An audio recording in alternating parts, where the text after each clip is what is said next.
¿Sabías que hubo un pueblo en la Amazonía que encogía cabezas humanas y las usaba como trofeo? Los Shuar, en la frontera entre Ecuador y Perú, practicaban una de las tradiciones más inquietantes de la historia, la creación de chanchas, o cabezas reducidas. Pero esto no era crueldad gratuita, eran rituales espirituales. Los Shuar creían que al capturar la cabeza de un enemigo, también atrapaban su alma vengativa. Encogerla impedía que este alma regresase a hacer daño. El proceso era meticuloso.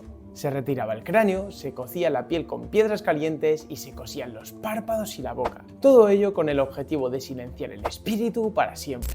Lo más curioso es que cuanto más pequeña quedaba la cabeza, más prestigio ganaba el guerrero que la portaba. Desgraciadamente, durante el siglo XX estas cabezas llegaron a museos y colecciones privadas, lo que generó un mercado negro que llevó a los Shuar a prohibir esta práctica ancestral. ¿Y tú? ¿Te atreverías a ver una de cerca?